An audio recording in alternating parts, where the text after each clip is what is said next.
తెలుగులో ఒక సామెత ఉందండి, ఎంకి పెళ్ళి సుబ్బి చావుకొచ్చింది అని. నాకు ఈ న్యూస్ వినగానే అదే గుర్తొచ్చింది. తెలంగాణ మందు పైన పెట్టే ఖర్చు దేశాన్నే మించిపోయింది. దేశంలోనే మందు పైన పర్ క్యాపిటా యాన్యువల్ ఎక్స్పెండిచర్ పెట్టడంలో తెలంగాణ టాప్లో ఉంది. యావరేజ్గా తెలంగాణలో ఒక మనిషి సంవత్సరానికి 1623 రూపాయలు స్పెండ్ చేస్తున్నాడు మందు మీద. తెలంగాణ తర్వాత లైన్లో ఉన్నది ఆంధ్రానే అండి. ఆంధ్రాలో యావరేజ్గా ఒక మనిషి సంవత్సరానికి 1306 రూపాయలు స్పెండ్ చేస్తున్నాడు.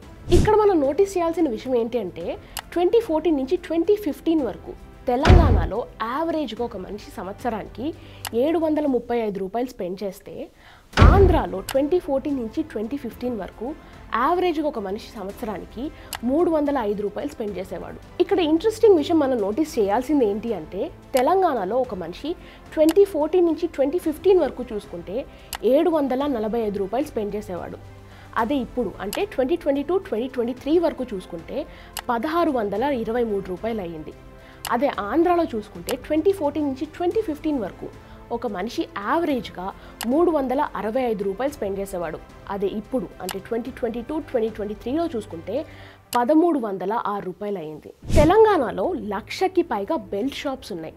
2600కి పైగా వైన్ షాప్స్ ఉన్నాయి. ఇప్పటికే సీఎం రేవంత్ రెడ్డి ఈ బెల్ట్ షాప్స్ అన్నిటినీ క్లోజ్ చేయాలి అని డిసైడ్ అయిన విషయం మనందరికీ తెలిసిందే. 2024 మార్చ్లో సైబరాబాద్లో మాత్రమే 100కి పైగా బెల్ట్ షాప్స్ మీద రైడ్స్ జరిగినాయి. 29 మంది బెల్ట్ షాప్స్ రన్ చేస్తూ దొరికిపోయారు.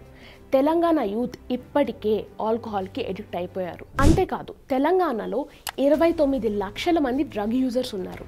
సౌత్ ఇండియాలోనే తెలంగాణ ఈ విషయంలో టాప్లో ఉంది. అయినా కూడా సెంటర్ తెలంగాణకి ఒక్కటే ఎడిక్షన్ ట్రీట్మెంట్ సెంటర్ని కేటాయించింది. అరుణాచల్ ప్రదేశ్ లాంటి చిన్న రాష్ట్రాలకి 2 కేటాయించింది. 2022 సర్వే వరకు చూసుకుంటే తెలంగాణలో 43% మంది ఆడవాళ్ళు మందు తాగుతున్నారు.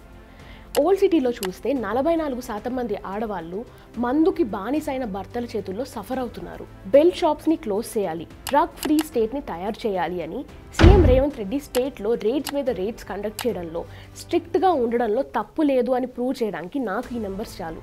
మీకు ఈ నెంబర్స్ సరిపోవా? ఈ విషయంలో మీ ఒపీనియన్ ఏంటి? కామెంట్ చేయండి.